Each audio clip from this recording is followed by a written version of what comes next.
The rain fell in relentless sheets that night in 1985, turning the narrow Welcome to Wild Horizon Stories. Like, share, and subscribe to join the journey.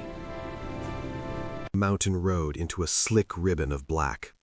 Elena Vasquez, 23 and 7 months pregnant, gripped the steering wheel of her old pickup as if it could anchor her to the world. Her husband, Marco, had left 3 weeks earlier for what he called one last job in the city, promising to return with enough money to fix the leaking roof and buy a crib. He never came back. The telegram arrived instead. A mining accident, body unrecoverable. She had buried an empty coffin and tried to keep breathing. Now the contractions had started, too early, too fast, on a road that led nowhere useful. The truck hydroplaned, spun and slammed into the guardrail. Metal screamed, glass exploded. The world tilted sideways, then upside down. Elena hung suspended by her seatbelt, blood trickling from a gash above her eye, feeling the baby kick frantically inside her. She whispered apologies to the child, to Marco, to herself for failing them both. Headlights cut through the storm. A man appeared at the shattered window, rain streaming off the brim of his worn hat. He was tall, broad-shouldered, face shadowed but eyes calm in the way of someone who had seen worse nights. Without a word, he reached in, cut the belt with a pocket knife, and eased her out. She was heavy, awkward, bleeding. He carried her to his Jeep, laid her across the back seat, and drove. The small clinic in the valley was 20 minutes away on a good day. Tonight, it felt like hours. Elena drifted in and out, aware of his voice, low, steady, telling her to stay with him, to breathe. When the pains sharpened into something unbearable, he pulled over under a cluster of pines, spread his coat on the ground, and knelt beside her. "I'm not a doctor," he said, the first words he spoke directly to her, "but I've delivered calves. It'll have to do." She laughed through the agony, a broken sound. He talked her through it, hands surprisingly gentle, voice never rising. When the baby, a girl, came into the world silent at first, then crying with surprising force, he wrapped her in his flannel shirt and placed her on Elena's chest. The infant's tiny fingers curled around Elena's thumb. For a moment, the rain seemed to pause. The clinic staff took over from there. Elena woke the next morning in a narrow bed, the baby beside her in a plastic bassinet, both alive. Nurses told her the man had waited until the doctor arrived, then left without giving a name. He paid the bill in cash, more money than Elena had seen in months, and vanished into the storm. She named the girl Sophia, after Marco's mother. The years passed in a quiet blur of survival. Elena moved to a small town farther south, found work sewing in a garment factory, raised Sophia alone. She never stopped wondering about the stranger. Every time Sophia asked about her father, Elena told the story of the night she was born, the man who appeared like a guardian from the dark. Sophia grew up calling him the angel in the rain, half believing he was a myth her mother told to soften the edges of loss. 40 years slipped by. Sophia became a doctor herself, specializing in emergency medicine, the kind of work that pulled people back from the brink. Elena retired, moved into a modest apartment overlooking a quiet park. Her health declined slowly. Heart trouble, the doctors said, but she refused to burden Sophia. "I've had my life," she would say. "Yours is still unfolding." One gray afternoon in late autumn, a delivery man knocked at Elena's door with a plain cardboard box, no return address. Inside was a letter, yellowed at the edges, and a small wooden chest carved with simple flowers along the lid. The letter was short. "Elena, if you're reading this, I'm gone. I kept my promise to stay away.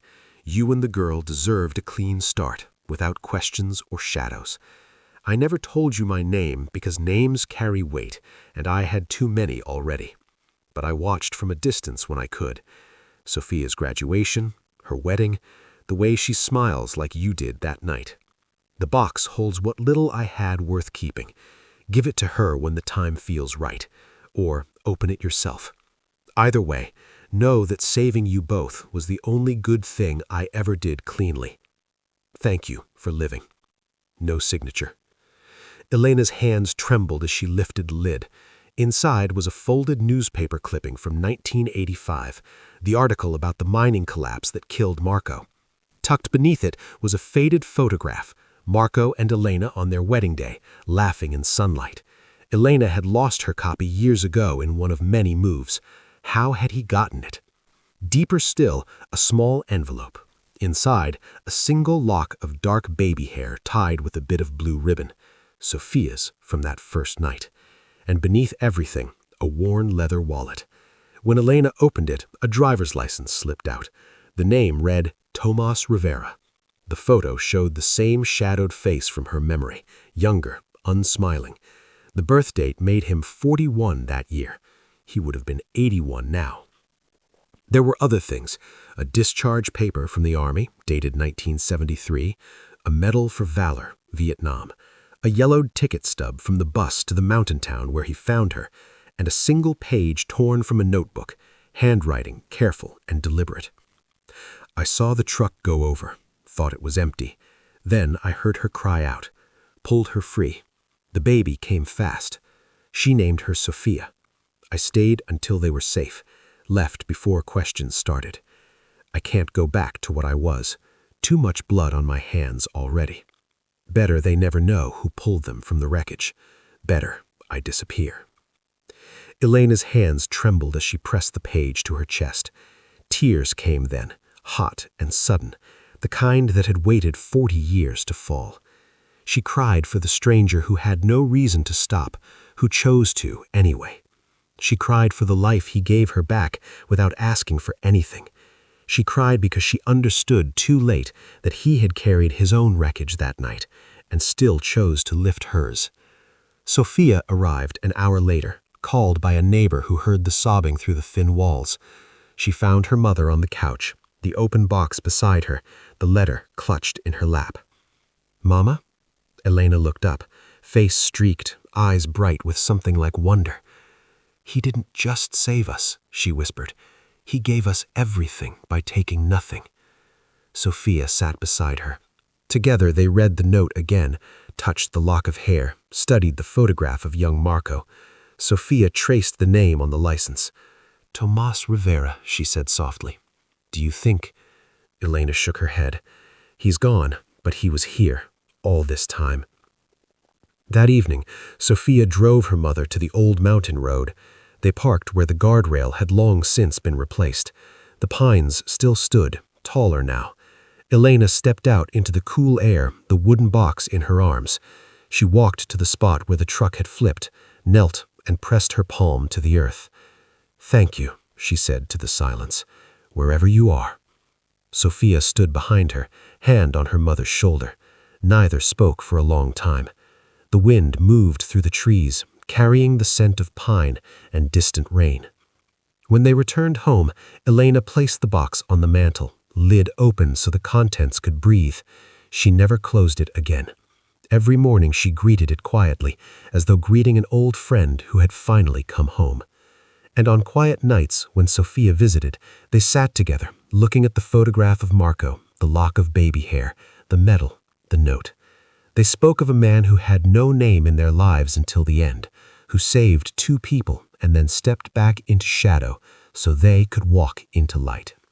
Sometimes Elena would smile through fresh tears and say, "He disappeared so we could appear." And Sophia, who had spent her career pulling strangers back from death, would nod and squeeze her mother's hand, knowing that some rescues are quiet, final, and perfect in their invisibility.